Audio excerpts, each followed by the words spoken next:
नमस्कार प्यारे दोस्तों, आपका स्वागत है आशा स्टोरी टीवी पर। आज मैं आपके लिए एक और मजेदार कहानी लेकर आई हूँ, सरफिरा हिरण। अगर आप हमारे चैनल पर नए हैं तो हमारे चैनल को सब्सक्राइब कर लीजिए। चलिए केवड़ा की नाल जंगल में कहानी शुरू करते हैं। बहुत पुराने समय की बात है। केवड़ा की नाल जंगल में एक हिरन रहता था। वह अपने आप को बहुत चतुर चालाक समझता था, मगर वास्तव में वह एक सरफिरा हिरण था जिसे अपने आप पर बहुत घमंड था। एक दिन जंगल में वह बहुत तेजी से इधर उधर उछल कूद करते हुए दौड़ रहा था। कभी इधर जाता तो कभी उधर जाता। ऐसा करते हुए उसे एक खरगोश ने देखा। खरगोश ने सोचा कि यह इधर उधर पागलों की तरह क्यों दौड़ रहा है, लगता है इसे कुछ परेशानी है, इससे बात करनी चाहिए। खरगोश उसके पास जाकर उससे पूछता है, भाई क्या कुछ परेशानी है, इधर उधर इतनी तेजी से दौड़ रहे हो?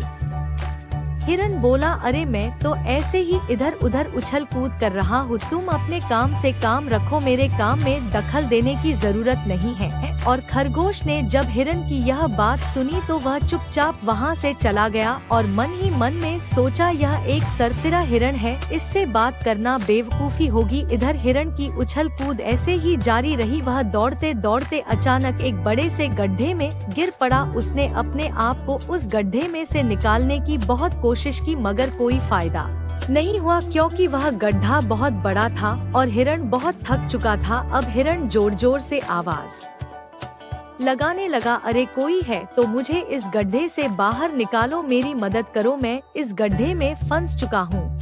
तभी अचानक एक बंदर का वहाँ से निकलना हुआ। जब उसने जोर जोर से हिरण के चिल्लाने की आवाज सुनी तो उसने इधर उधर देखा, मगर इधर उधर देखने के बावजूद उसे कहीं कोई नजर नहीं आया। तभी हिरण बोला, भाई इधर आओ, मैं गड्ढे में फंसा हुआ हूँ, मुझे इस गड्ढे से बाहर निकालो। बंदर दौड़कर गड्ढे के पास पहुँचा और उसने देखा हिरण गड्ढे में फंसा हुआ है। उसने हिरण से पूछा, अरे भाई तुम इस गड्ढे में कैसे गिर गए? हिरण ने बोला, यह एक लंबी कहानी है, मैं तुम्हें बाद में बताऊंगा, पहले तुम मुझे इस गड्ढे से बाहर निकालो। हिरण ने कहा, भाई मैं तुम्हें गड्ढे से नहीं निकाल सकता, मैं इतना बड़ा नहीं हूँ, नहीं मुझ में इतनी ताकत है, तुम्हें खुद ही कोशिश करनी होगी। धीरे धीरे जंगल के सभी जानवर वहाँ इकट्ठा हो गए। कोई कुछ उपाय बताता तो कोई कुछ तरकीब बताता, मगर सारे उपाय सारी तरकीब फेल हो चुके थे। तभी वहाँ उस खरगोश का आना हुआ। उस खरगोश ने जैसे ही उस हिरण को देखा वह समझ गया, यह तो वही घमंडी हिरण है, अब इसका घमंड निकालना ही पड़ेगा। उसने हिरण से कहा, कुछ ही देर बाद शाम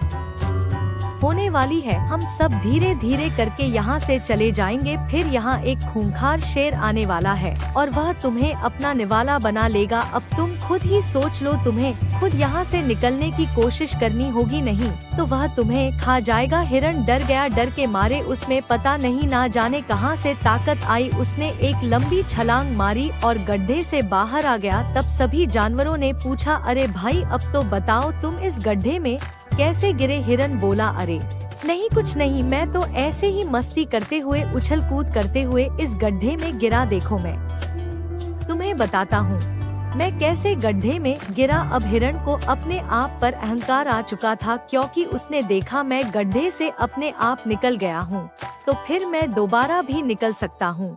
वह वापस दौड़ते हुए उस गड्ढे में जा गिरा, मगर इस बार उसने बहुत कोशिश की पर वह बाहर नहीं निकल सका। धीरे धीरे करके सभी जानवर वहां से चले गए और हिरण अकेला ही उस गड्ढे में फंसा रह गया। तभी अचानक हाथी का वहां से निकलना हुआ। उस हाथी ने हिरण को गड्ढे में पाया तो उस हाथी ने अपनी सूंड से हिरण को गड्ढे से बाहर निकाल दिया और उससे सारा माजरा पूछा। हिरण ने सारी बात बता दी तो हाथी बोला, अरे भाई अपने आप पर घमंड नहीं करना चाहिए, ऐसी गलती दोबारा मत करना। हिरण अपनी गलती को मानकर वहां से चला गया। कहानी से सीख, हमें कभी भी अपने आप पर घमंड नहीं करना चाहिए। ऐसी और भी मजेदार कहानियाँ के लिए आप हमारे चैनल को सब्सक्राइब कर लीजिए और वीडियो को लाइक कर लीजिए। मिलते हैं एक नई स्टोरी के साथ।